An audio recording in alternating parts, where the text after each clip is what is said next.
I'm gonna need some Bible verses read tonight. Let me find some right quick. There it is. Share. Copy. Send it to all the phones.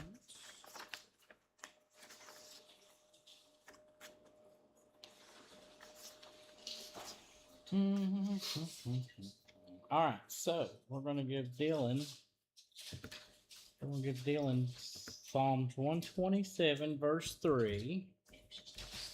We're gonna give Haley Psalms 138, verses 3 and 4.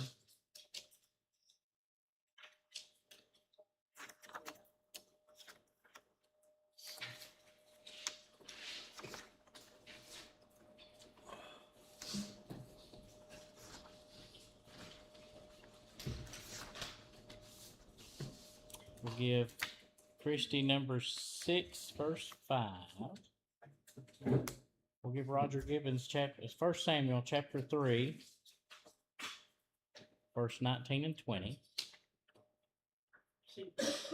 We'll give Karen 1 Samuel chapter 2, verse 18 and 19.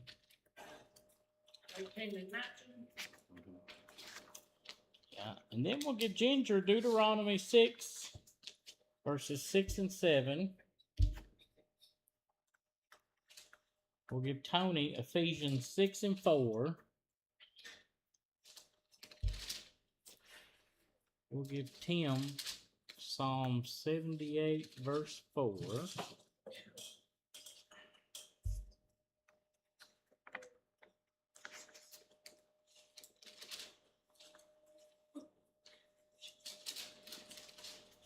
We'll give Rick Proverbs 13:24. Yes, I want to leave. I want to go to that right there and send a message to all. We'll give Tony. Did I give you one? Huh? Yeah. Okay, Robert. We'll give you Proverbs 19:18. And we'll give Roger Cook Psalms. Did I give anybody 127:3? Did I give you that? Okay. And Roger Cook, we're going to give you 3 John chapter 1, verse 4. All our work to get us rolling here.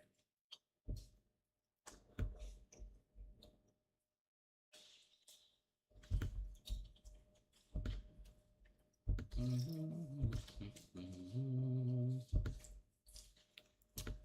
right. Dun, dun, dun. Now, What was mine again? that was what yours was. Psalms. I don't know. Psalms like 8 and 9. I'll have to look just a second. What did you hear?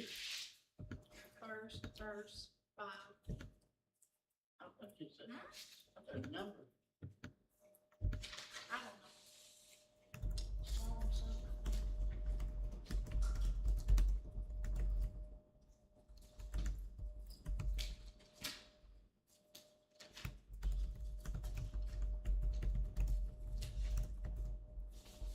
Okay, we're going. Yes. Yes. Yes. There's a lot of yeses going on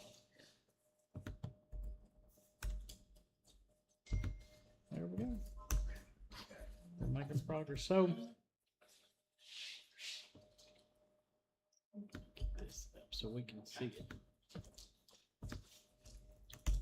It's the last piece of the puzzle. Is actually having something on the screen. There we go.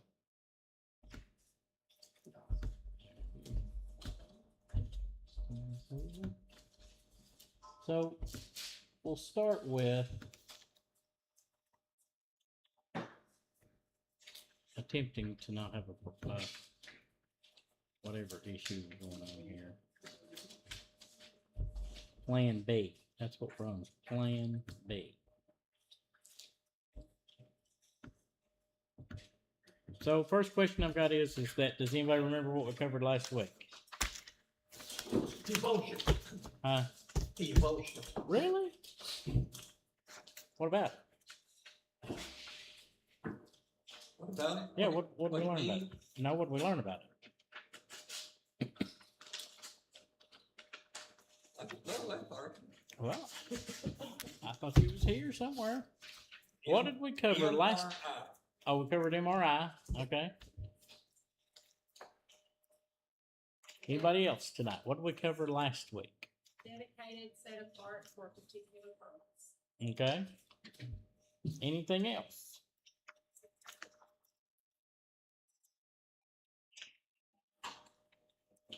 One key word to remember that we covered about family and secret devotions was to maintain.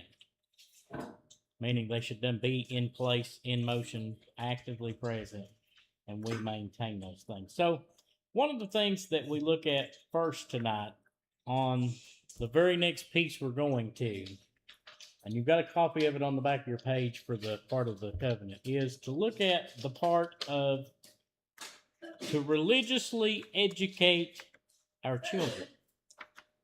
Now, if you think about it, in a lot of ways, we're a lot like a marching band in how that we operate and move, to the effect of we're trying to get the family in a household in order and under unity together, of living harmonious with what the Bible teaches us. But that also then brings in the inclusion of them, once that establishment is there in that training, then you come into the church, which is then an expansion into the bigger family.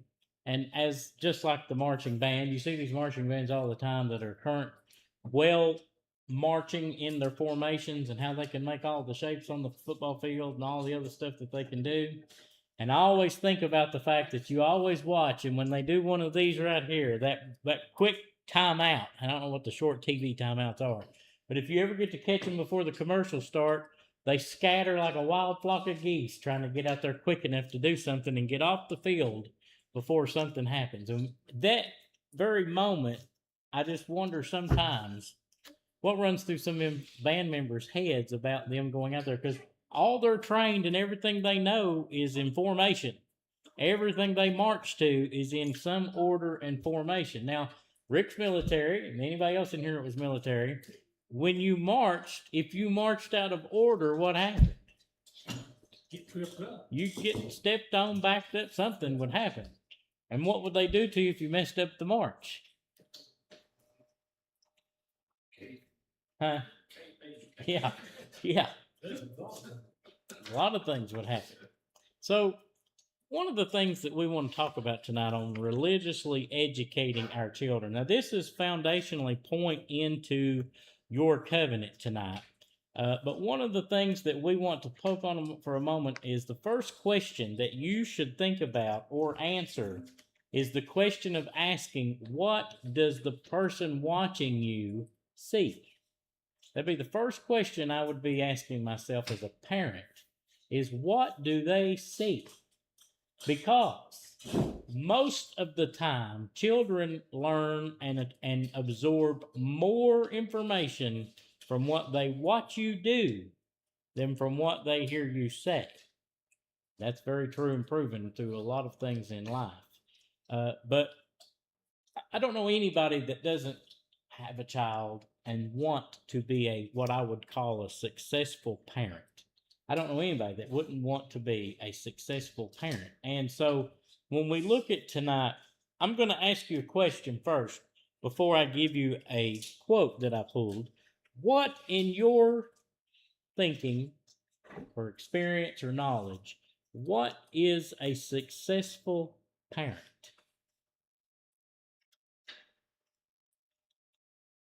What is a successful parent? Anybody? Even if you don't have children, you can still speak. You don't have to be a parent to say it. But what do you think is a successful parent? Raise a kid and go to church Okay. and honor God. Okay. Any others? What do you think is a successful parent? I'm worried because we got parents in the room and nobody's speaking. We're not successful. You wasn't successful? I'm telling you. I pulled this quote. And this was an interesting quote, but this was biblically related. And this should be our starting grounds tonight, because in this part of the covenant we're talking about to religiously educate our children, it defines that a successful parent is one who has faithfully and adequately transferred, keyword, transferred to their children, both by precept and practice, those principles that will equip that child to discover and fulfill God's will for their life. So, in success of being a successful parent, one of the things that comes is 2 ways of learning. First is what you say, and also what?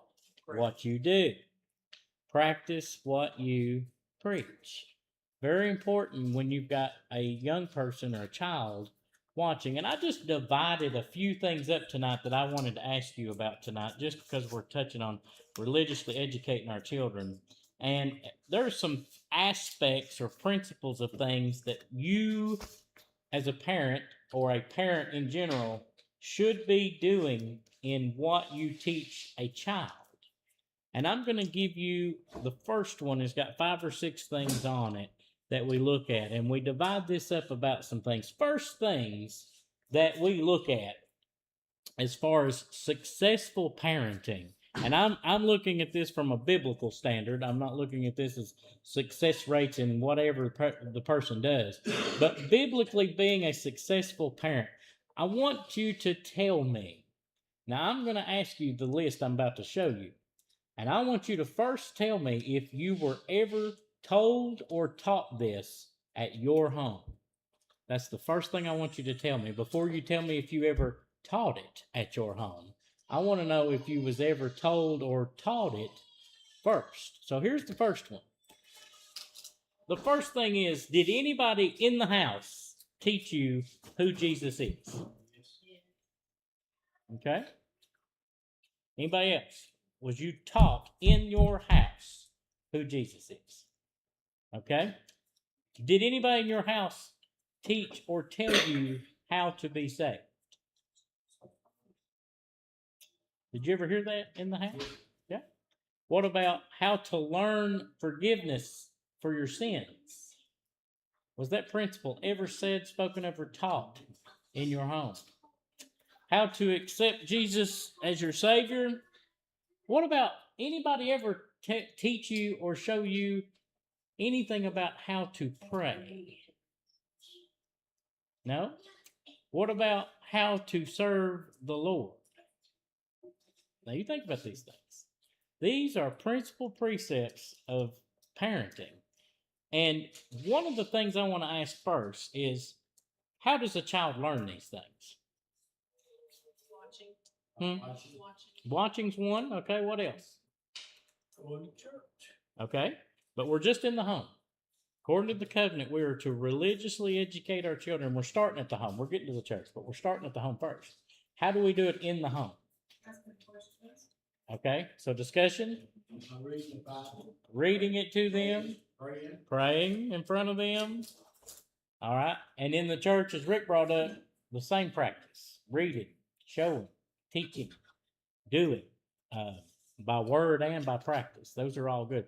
But these are the first top lines of Bible foundation principles that a child, especially getting any near an age of accountability, that basic principles that every child needs to know. I'm not saying at an advanced level, but they need to have some scratched surface in here about these things that are shown and taught in the home. Because I'm going to tell you something. Now, this is something that everybody don't agree with this, but I'll tell you because I see it. A very good thing that the devil uses, and is a very good factor that he ploys on a lost child, is the uncomfortability of going to a person they don't really know. And who's that one that sometimes they don't really feel comfortable going to? Huh? Shouldn't be. The pastor. The Satan devises, there should be more comfort for you going to your mother or father when you're lost, scared, and convicted. There should be more comfortability, and I'm going to explain why. Nothing wrong with being comfortable going to the pastor. That's what we want. But the devil is very good at not being comfortable in a few things. One, going up and the pastor talking to you, asking you questions. People have even mentioned of how well the devil does about they don't want to go around and shake his hand. They don't want to go around the way and shake his hand. The other one that I hear a lot that goes by is they don't want everybody up there looking at them. They don't like anybody up there looking at them or things of that nature. That's all the devil's use, some work. But everything you see is most basic, simple principles that every child needs to learn. Now, how much time does a kid have in the home versus how much time they are in a class being taught here?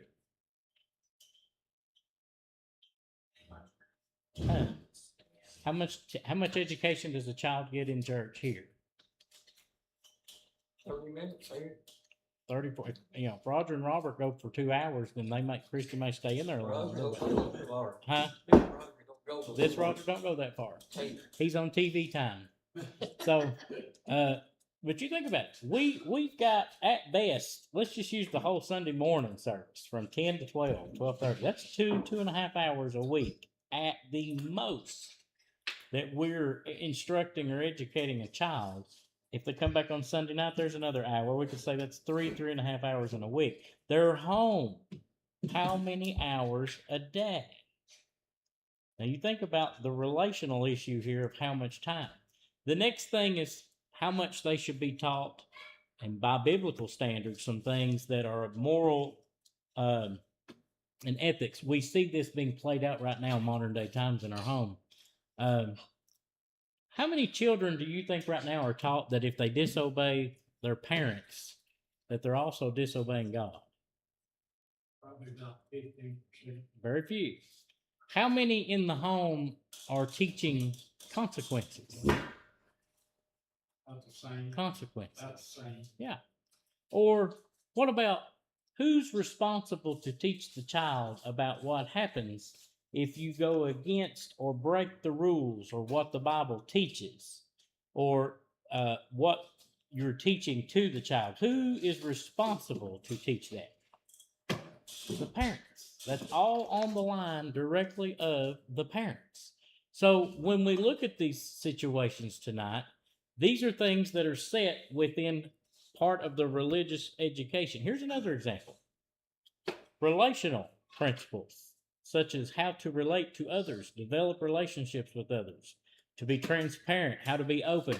You know, somebody didn't teach somebody about the worth of human life and the value of human life for a person to then become okay. And we see a lot of young people getting into shootings in schools.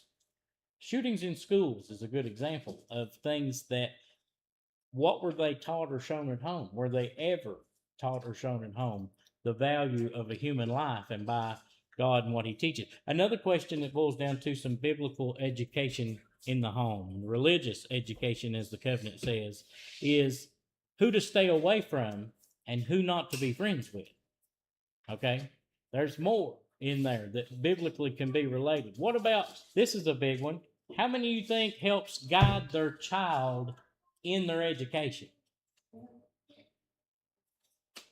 How many of you think guides the child to discover things about life, such as spending money and investing in life and things of that nature? You know, how many of them show a child how to know and live by God's will and God's purpose for their life?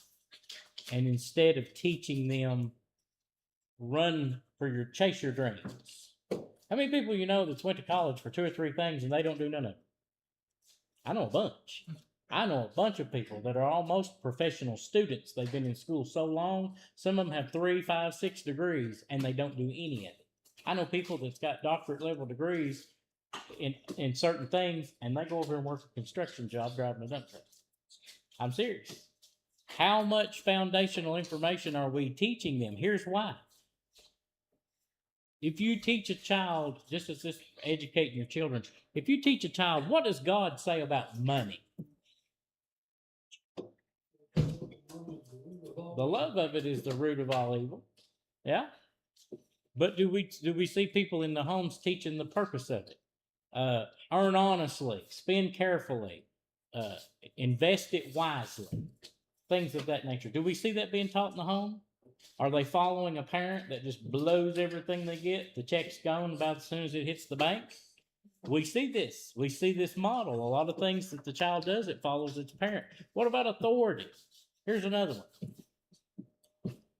The absence of the understanding of godly authority begins in the home when the child has no respect for its parents. Okay, I'll give you a good one. You've been in church services, and I'll use this as an open example. You've been in church services where a child is frivolously screaming and tearing the walls down. What would have happened to you all in this room if you did that? Roger, do it again. That was natural right there. What would have happened if you all done that at church, what would have happened? Learned right quick not to do it. You wouldn't do it again. Yeah. But how many churches, I can say I've been in some, that they're tearing the paint off the wall. Parents are just sitting there like nothing's ever happened. The child doesn't have a handicap or a mental disability. That's when you take them outside to learn lessons. Help warm their seat. Yeah. But you think about it. That's part of religiously educating your child, is respecting the authority, first God, and then on down the ladder. If it has no respect for its parents, it's going to have no respect for anybody else. If it don't respect them, it ain't going to respect God. You're going to see this all over the place and where it goes. Another thing that is really big right now, and I see this in some Bible curriculum that is being used by families, that they put this part in a child's environment at a young age. Very young and early age. They put these very principles in the home. Very, very early. Now, I'm going to ask you a question tonight. Who is the most powerful class of people on this earth? The most powerful class of people on this earth. I'm referring to influence and educating the child. Who's the most powerful class of people on this earth? I say you teach them this. Could be. Yeah. Anybody else? There's one specific one I want to give you tonight as an example tonight, but I want to show you something biblically also. And I want to use this easy example for just a moment. The Bible has an account in the Old Testament of a person by the name of Hannah. Hannah was known as what I would call the maximum mom, because I want to put you in her shoes for just a moment. She lived in a home where she was not the only wife. Polygamy was very practiced in the Old Testament days. And she was living in a home that she was not the only wife. She was one of two wives, if I'm not mistaken. But she also, by the Bible's account, had no children. And the other woman or wife, as the Bible records, I think in 1 Samuel, pretty much taunted her over the fact that she had no children and the other one did. But she specifically prayed for a child. Okay? She specifically prayed for a child. And some of the principles that she prayed and started are going to show you some things and examples tonight about how to raise godly children. And one of the first things we see, let me give you this. 1 Samuel chapter 1, and this is verse 10. First thing we see is that she has a motherly instinct and a priority that she was very adamant about praying to the Lord. Now, who had Psalms 127:3? What was that? Lo, children are a heritage of the Lord, and the fruit of the womb is his reward. The fruit of the womb is his reward. Who had Psalm 128:3 and 4? Oh, I'll put down 138. Hold on. 128:3 and 4. Thy mouth shall be as fruitful vine, by the sides of thine house. Thy children, like olive plants, wrapped about thy table. Behold, that thus shall the man be blessed that feareth the Lord. One of the first things we see in this part of Hannah in 1 Samuel chapter 1 is about the fact that Hannah prayed to the Lord she desired to have a child. Before a child is born and conceived is when you begin to raise a godly child. Before the child is born and conceived is when you begin to raise a God. You've got to prepare some steps and get things straight and in order before that child gets here. Do we not prepare the room the baby's going to stay in when it's born? We got the nursery, you got a crib, you got a changing table. Some people paint the walls a different color. There's all these preparations for the baby. And all these things come when we're having a baby. Well, it's the same thing in raising a godly child, is that we need to be getting ourselves prepared for a real challenge. I don't want to say a challenge, but a real mission. Let's use that word. A real mission is what we're getting into. You know, all them things, God even says later that after he blessed her with the child, which we're going to look at in just a second, she then had 5 other children as a reward to how she was dedicated to the first one. How she was dedicated to the first one. Can you give me any examples of a child in the Bible that was born as a result of a prayer prayed? Who? Sarah? Anybody else? Any examples of a child in the Bible that was born as a result of a prayer prayed?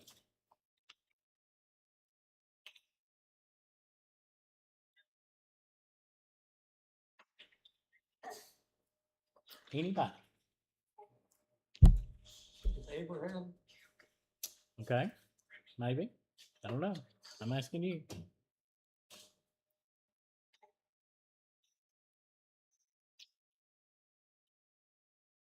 Anybody else think of one? Who? Samuel was one. Samuel was one. Yeah. Anybody else? Any other examples you can think of? I'm making your brain work here. Let me show you. How many do you think there were? Let me first, does anybody know how many? In the Bible, how many were born as an answer, a result to a prayer prayed? And primarily to barren mothers. Let me make that even more focused. To barren mothers. Anybody know? Roger and Robert's rounding one up over here to tell us. So, check this out. The Bible features 8 specific named children whose births were direct answers to prayer, primarily to previously barren mothers. There are also thousands of unnamed individuals healed and resurrected due to the prayers of Jesus, prophets, and apostles. And the 8 named children include Isaac, Jacob and Esau, Joseph, Samuel, and Samson. If we just take these for just a second, a very simple example of what I've got up here for a moment. And I just want you to see something about raising a godly child before they are conceived and born. Sarah was 90 years old. You remember that? And who did she give birth to? Isaac. And the Bible, according to that, Isaac was one that blessed the world. Rachel prayed for children, and in her prayer, do y'all remember what Rachel prayed when she prayed to have a child? She prayed in her prayer, I'm going to paraphrase this, that basically she said, Lord, let me have a child or die. She was barren, and she prayed that she either have a child or let her die. You know who she gave birth to? Anybody know? Rachel gave birth to Joseph, who delivered the nation of Israel. Noah's wife is another example I got to thinking of. She conceived Samson. What did Samson do? What was he? Warrior. He was a mighty judge in his later time in Israel. Ruth was a childless mother or woman. She was a widow, and she prayed that God give her a son. And what was his name? Obed. Obed. God gave her Obed, and he was grandfather of King David. That is in the line and lineage of Jesus, all because of that prayer. Elizabeth, the Bible says, was stricken in years. She prayed, and the Lord gave her a child. Who did she have? John, named John the Baptist. Jesus said that there was not greater born of a woman than he. But she prayed, stricken in years, she prayed, and God gave her a son that was named John. We need more children that are born as an answer to a prayer than anything else that we have. Now look at 1 Samuel 1:11. 1:11. And she vowed a vow, said, O Lord of hosts, if thou wilt indeed look on the affliction of thine handmaid, and remember me, and not forget thine handmaid, but will give unto thine handmaid a man child, then I will give him unto the Lord all the days of his life, and there shall no razor come upon his head. Here she not only prayed for a child, but she had a purpose for this baby. She says, I want a child that will glorify you. We should see every child. Now here I'm going to knock on a little separate part while I've got it. We should look on the fact, and this is Bible, that every child is a gift from who? God. All right. What does that take away the ability for us to make a decision to do? Bring him up to church. Nope. Destroy them. Thank you. There is where the abortion line is drawn. If God gives you the gift of a child, God created this life, this new soul, this new human. Where did he give you, the parent, the authority to take the life? He brought you into this world, I'll take you out. But not the parent, not the parent. I've heard that. I've heard the parents say that, but that's not biblical standard. But you think about it tonight. What grounds did God give anybody to take the life that he created? He did. He also in the commandment says you're not to be murdering nobody. Yeah, that's one of them. He said, you're not to murder. Well, if you take somebody's life, what is that? That's murder. Okay. One of the things that we see about this razor come upon his head, who had numbers 6 and 5? That might have been Christie's. Numbers 6 and 5. I'm going to let her look that up for just a moment. In Hannah's time of praying for this child, she also was under the time and cultures of being a Nazarite. And a Nazarite ritual had a specific purpose that she vowed to God, as their tradition shows. And in Numbers chapter 6, verse 5, we're going to find out about that Nazarite way or tradition that they lived under in their ways that we want to see. We're giving her a second because she couldn't remember what it was. Numbers 6 and 5.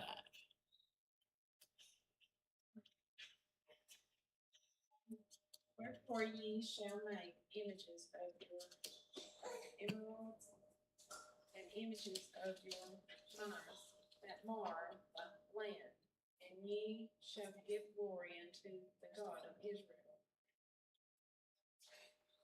Peradventure he will lighten his hand from off you, and from off your gods, and from off your land. Wherefore then do ye harden your hearts as the Egyptians.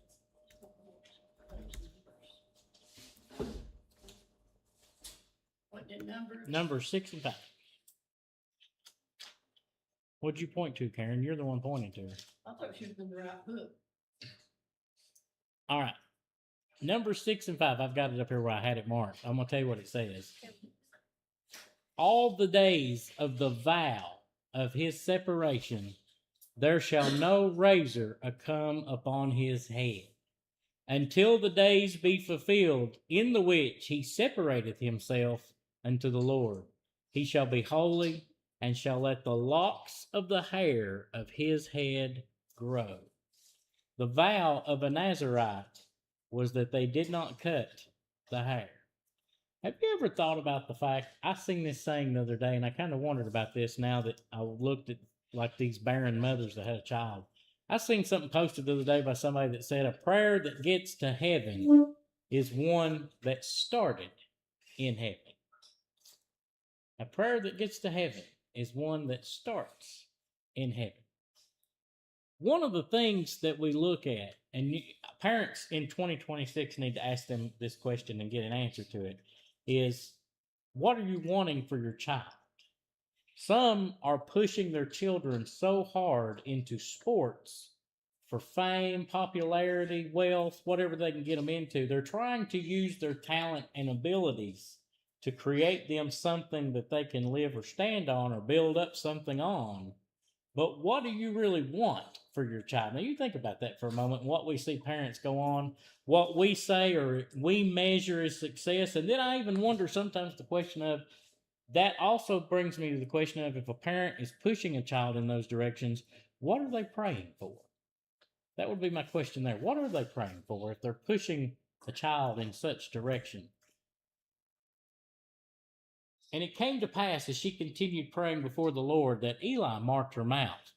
Now Hannah, she spake in her heart, only her lips moved, but her voice was not heard. Therefore Eli thought she had been drunken. And Eli said unto her, How long wilt thou be drunken? And put away thy wine from thee. And Hannah answered and said, No, my lord, I am a woman of a sorrowful spirit. I have drunk neither wine nor strong drink, but have poured out my soul before the Lord.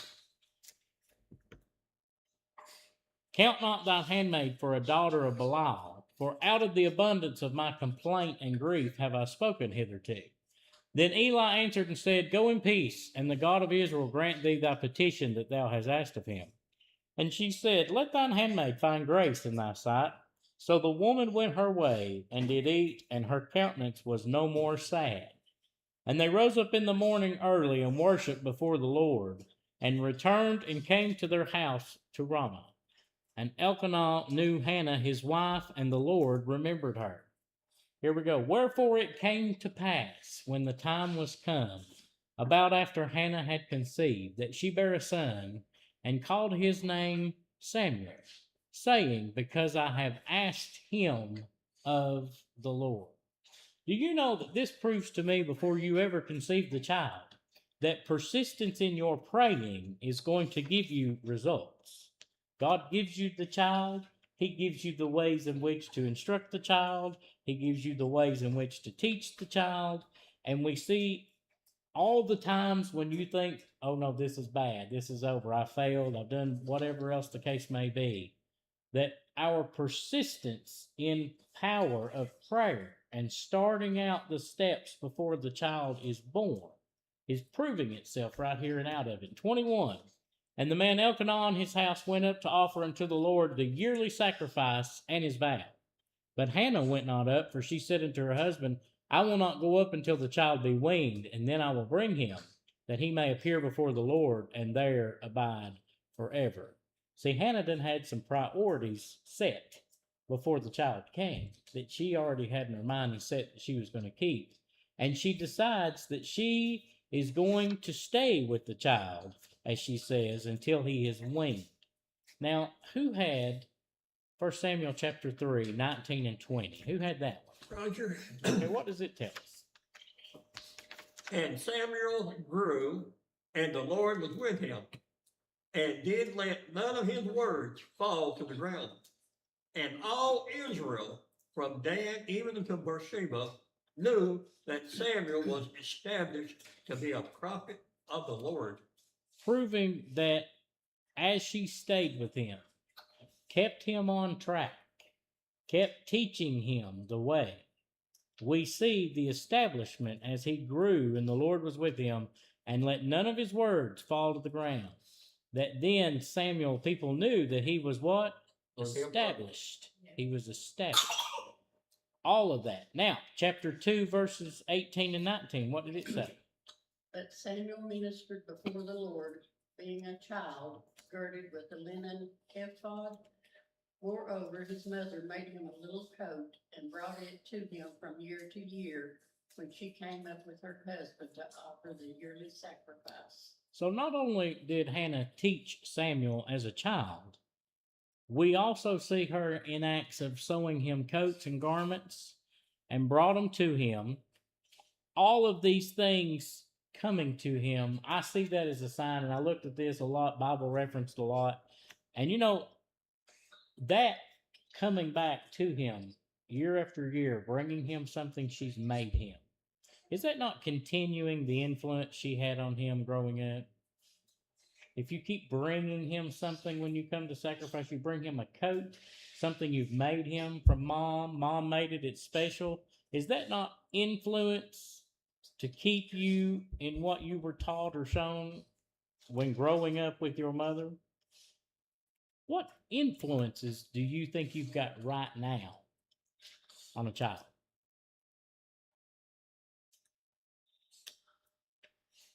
Anybody want to answer that? Where did I go wrong? Huh? Where did I go Yeah. wrong? But what influences, you think, what influences do you have on a child right now?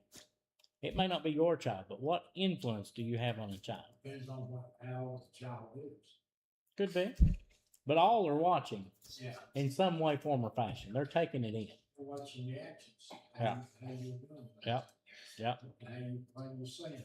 Yep. Yep. Anybody else? Abraham Lincoln had a very specific statement about this. He says, all that I am or hope to be, I owe to my angel mother. And I just want you to see some specific Bible verses tonight that ties us about teaching a child. Who had Deuteronomy 6, 6 and 7? Who did I give it? Did I give it to you, Ginger? What does that say?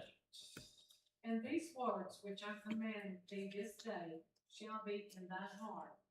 Thou shalt teach them diligently unto thy children, and shalt talk of them when thou sittest in thine house, and when thou walkest by the way, and when thou liest down, and when thou risest up.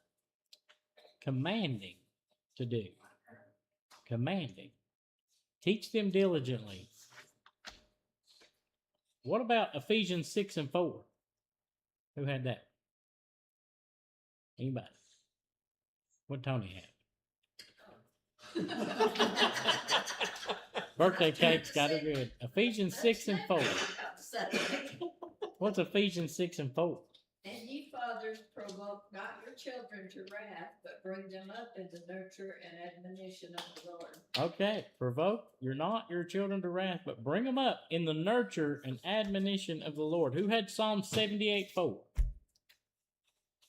We will not hide them from their children, shewing to the generation to come the praises of the Lord and his strength and his wonderful works that he has done.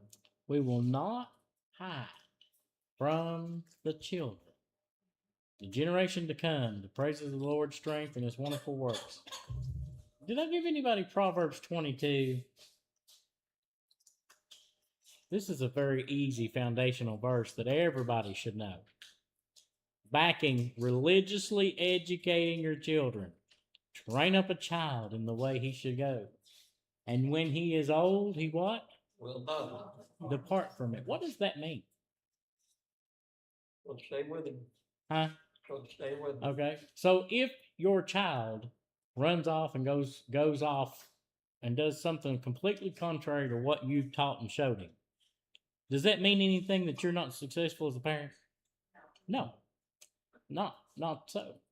The Bible never says that someone might not depart the way, might not go off on their own free will, so to speak, or do something of whatever decision they make.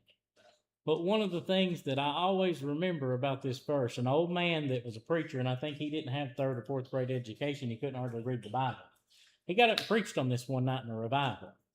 And one of the two things he said that I'll never forget that he preached on this verse, he always preached this, and then later I learned his own kids went rebellious and done their own thing, and later on he told the testimony of how they came back and all the things that him and his wife did to try to be sure that they knew the way.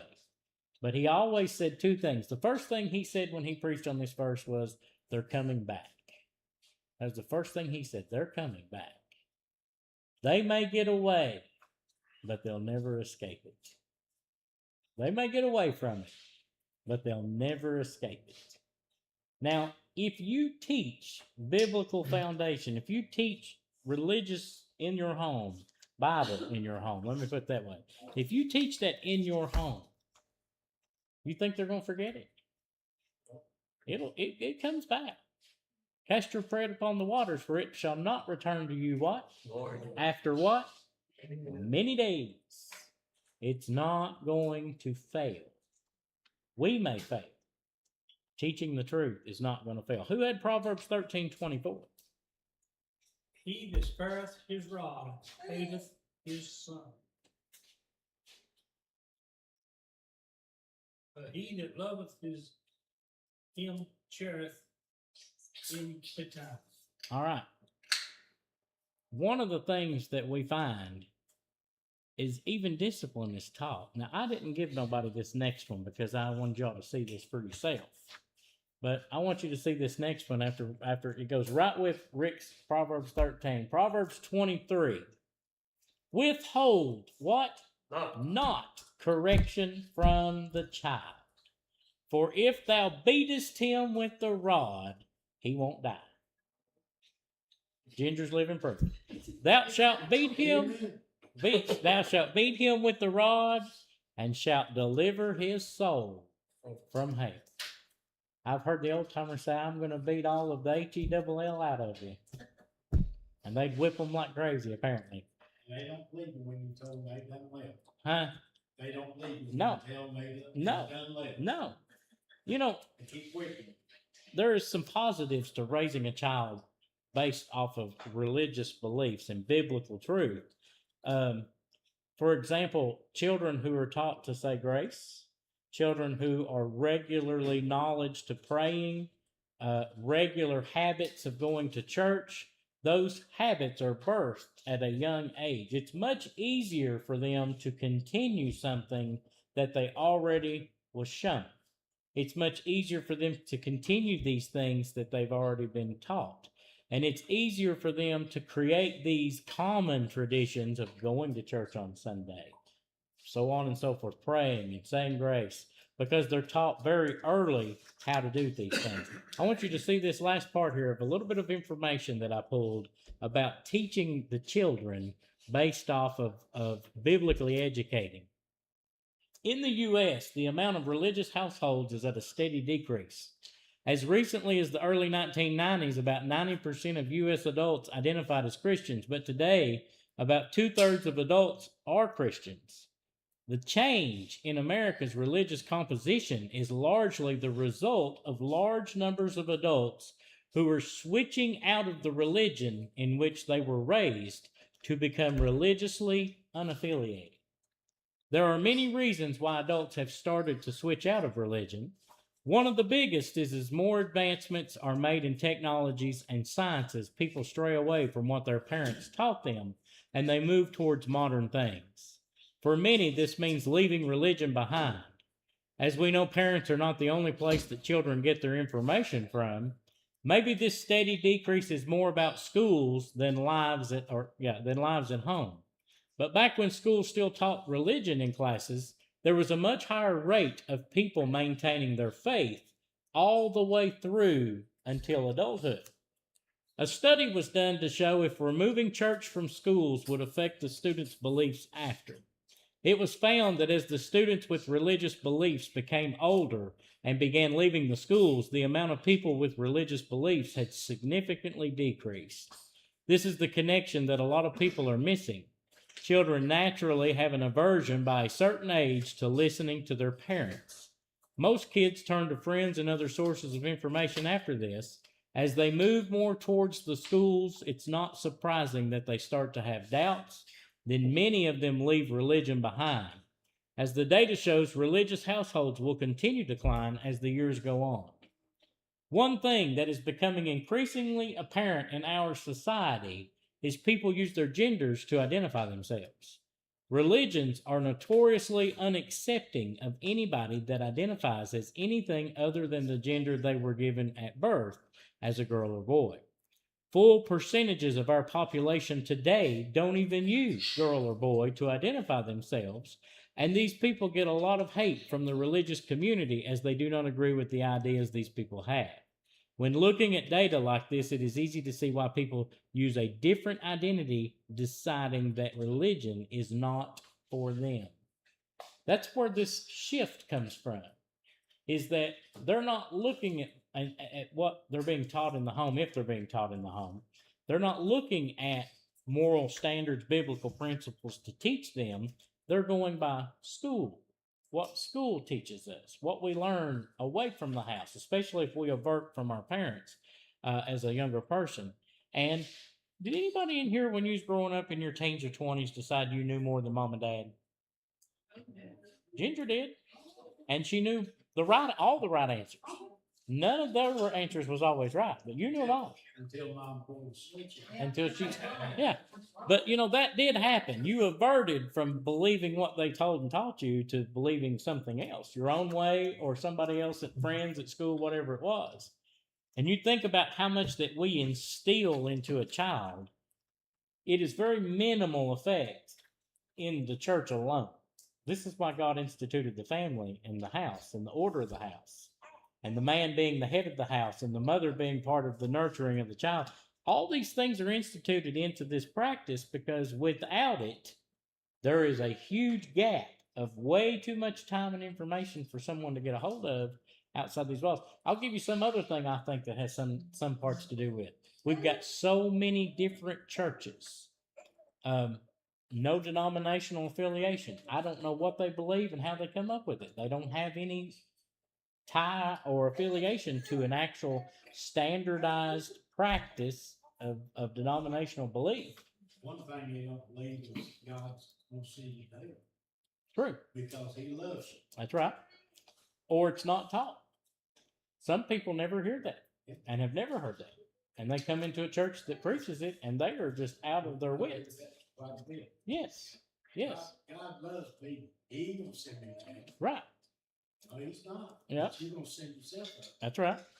How much we religiously educate our children.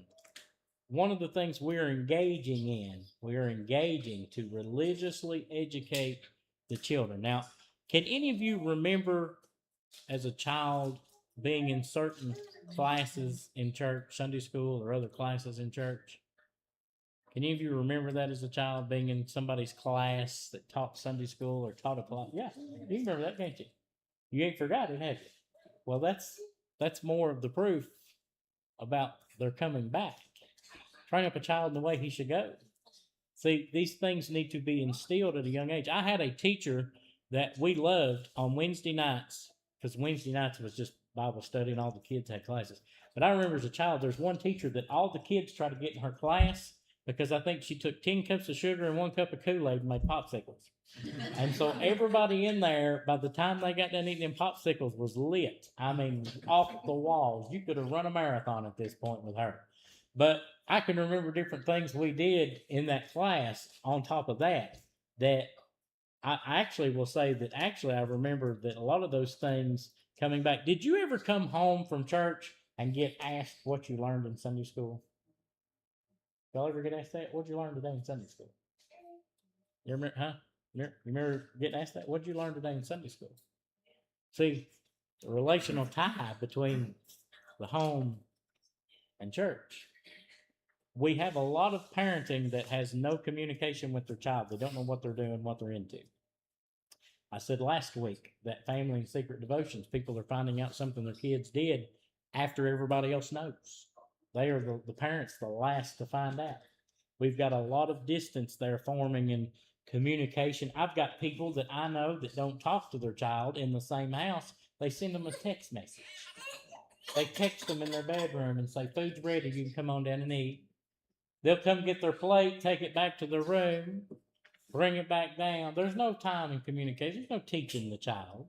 The child's isolated to a room where it's being fed information from others and people and whatever standards or whatever they learn to know. And you look at life and how much that's tying into how much dedication do you have to religiously educate the children. I want to say a lot of times the concern is that the parents sometimes, I think, hold off from bringing things to the table in fears that the child's going to ask a question that they don't know the answer to. I've seen that a lot. I've seen a lot of kids that have came to the parents and asked questions about being saved, and the parent couldn't answer it, and they panicked, and they said, we need to go talk to the preacher. Let's just go talk to the pastor. Well, you can't do that all the time. You can't, he may not answer his phone, he may not have service. He may be somewhere at the hospital visiting somebody. It's just not always going to be. Who's responsible for that right there? The parent. God gave it to you. It's yours. You raise it. Anybody else got anything tonight to add? Ephesians 6:1, children obey their parents. Yep. According to us. Yeah. You're failing the child when you don't correct it. You're not failing not only yourself and God, but you're failing the child when you don't correct it. You think about it, if you don't correct a child when it does something wrong and you never correct it, you've just gave it the permission, the avenue of it's right. And then all it learns from there on is, I can do this, it's okay. No one's ever told me I couldn't or I shouldn't do that. No one has ever told me why. When you don't correct the child and you don't provide instruction and education to them, then you're failing them. You're failing them to teach them at a young age and moving up through life the very principles that one should have to be fulfilling God's will for their own life. Anybody else got anything tonight? Roger, give us 3 John 1 and 4. You thought I forgot you. I waited till the end to do this, but this is something Johnny wrote. 3 John 1 and 4. I have no greater joy than to hear that my children walk in truth. I have no greater joy than to hear that my children walk in truth. Where do they see and hear the truth? At home. See, Robert and Roger could get wild and run off with their friends for the evening, but where are they going to come back to? Home. And I'm just guessing, but I can see easily that mom or dad. Now, Brenda might coax mom and dad to do it to him. I don't know. She might have been the mean sister to get him in trouble. She ain't here to defend herself, but she might have been a mean sister to turn them in. But, they come back to the house. The first thing they're going to ask is, where have you been? What was you doing? They know where they went, I'm sure. But I'm just saying, as they got older, at some point when you came home, there would be a question as to, where have you been? Especially if somebody called them before you got back. That made it even more interesting for the conversation. But look at how much we have seen in this current day we live that discipline is not even expected. That's the word I use. Discipline's not even expected. The parents don't have any consigning control over their child because they never started from day one disciplining the child. Some are so well behaved because they know what's going to happen if they don't. But others do what they want, and there's no repercussion. There's no discipline. There's no consequence. And you know what? The jails are full of them right now. Prison is full of people that never was taught that there's a consequence. And they were never taught that there is a payment for what they do. That they will be paying for what they do. It's never taught. And the jail, I can tell you from talking to them, they'll tell you all day long that it took locking them up and taking everything away before they realized that they didn't control it all. They didn't have their hand on life like they thought they did. and something else got them enough to where they was consequences. They listen when that they're not listening, because one night, we came home from church and we were just talking and stuff, and all of a sudden Tracy started bawling. Yeah. And we didn't know why, and she said, I wanna go to heaven, I don't wanna, Mm-hmm. I wanna be saved. Mhm. And you didn't even pay attention to how much listening No. is going on. Oh, they see and hear it all. If you poorly handle conflict, if you poorly handle relationships, work, if you poorly handle how you conduct yourself, I can guarantee you that the child takes it in. And it may even recreate itself right there. I've seen it, heard it many times that a child repeats things the parent does. But the only way they've learned it is they've seen it or heard it. Practice, action, teaching. If they don't get it home, they won't get it done next problem. Yes. Absolutely. Anybody get paddled at school? Yeah. I said, y'all's mean. You all mean. But did you, Karen probably did. She won't admit it. But y'all's mean. But now they're not even allowed to do anything disciplinary. What do they do to discipline a child in school right now? What do they do? Send you home, I think. They call the parent, maybe send a couple days off and get a vacation. I mean, that's it. They don't do anything to them. They're not allowed no more. We used to write 100 times, I shall not, whatever. 100 times writing us I'm out. thankful not to call home. Yeah. Yeah, you didn't want that. There, and then I got run to school. Yeah, you didn't want to find out. But how much action we're doing tonight to religiously educate the children is foundation of everything. This is why it's so much harder in church to now see children come up at the age of accountability and even have any Bible knowledge. It's because there's none at home. A lot of children by the age of 10 or 12 who was raised in a home that religiously educated their child knew Bible. They knew some Bible by the age of 10 or 12. Now we've got them coming in at 10 or 12 that's never heard it, never seen it. No exposure. No exposure. Anybody else got anything tonight?